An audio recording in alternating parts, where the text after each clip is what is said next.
தீபக் அண்ணா wife Ranjani ma'am வந்து பயங்கரமாக வந்து முத்துக்குமரனை ஓட்டினாங்க. முத்துக்குமரனை மட்டும் இல்லை, விஷாலையும் ஓட்டினாங்க. விஷால் என்ன சொன்னாங்கன்னா, உனக்கு ஒரே ஸ்டெப் தான் போடும் தெரியும், எப்பயும் அதே ஸ்டெப்பை தான் போட்டுட்ருப்பேன் அப்படின்னு சொல்லி கிண்டல் பண்ணியிருப்பாங்க.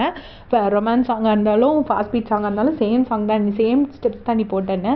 அதுக்கப்புறமா வந்து முத்துக்குமரன் என்ன சொல்லுவாங்கன்னா, ஏதாவது ஒரு சின்ன விஷயம் ஒரு பிரச்சனைனா உடனே முத்து எப்படி ரியாக்ட் பண்ணுவானா, அதாவது நம்ம அந்த மனித பிறவியே அப்படின்னு சொல்லிட்டு முத்து பேசுகிற மாதிரியே பாடி லாங்குவேஜ் வச்சு காட்டுறாங்க.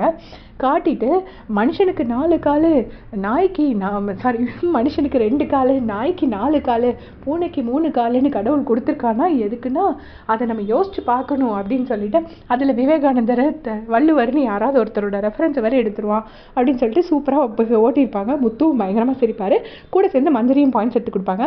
அப்புறம் ரயன் வந்து ஒரு மாதிரி நடப்பாருன்னு சொல்லிட்டு ரயனையும் கிண்டல் பண்ணுறாங்க. ரயனும் அவங்களும் ஏற்கனவே ஃப்ரெண்ட்ஸ்னால ரொம்ப ஜாலியாக பேசுகிறாங்க.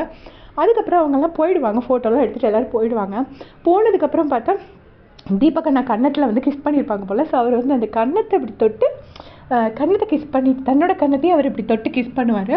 கிஸ் பண்ண உடனே முத்துக்குமரன் வந்து அண்ணே சூப்பர்ண்ணே, அண்ணி ஒரு நல்ல ஒய்ஃப்ண்ணே அப்படின்லாம் சொல்லி இது பண்ணிட்டு ப்ரைஸ் பண்ணிகிட்டு இருப்பாங்க. அப்போ வந்து ரயான் சொல்லுவார், ஐயோ என் கன்னத்தில் கொடுக்க ஆள் இல்லையே அப்படின்னு சொல்லிட்டு சொன்ன உடனே முத்து ஒரு கவுண்டர் அடிப்பார் பாருங்க. கொடுப்பாங்க வந்து பொழிச்சுன்னு 2 கன்னத்தில் கொடுப்பாங்க. என்ன விளையாட்டு விளையாடுற நீ அப்படின்னு சொல்லுவார். சூப்பராக இருந்துச்சு. முத்துவோட அறிவு சான்ஸே இல்லைங்க. இப்படி ஒரு கவுண்டர்லாம் யாராலையுமே அடிக்க முடியாது. ஒரு டேரக்டர் இவ்வளோ யோசிப்பாரான்னு எனக்கு தெரியாது. எனக்கு அது ரொம்ப பிடிச்சிருந்தது. உங்களுக்கும் பிடிச்சிருந்ததுன்னா மறக்காமல் கமெண்ட்ஸில் சொல்லுங்கள். தேங்க்ஸ் ஃபார் வாட்சிங்.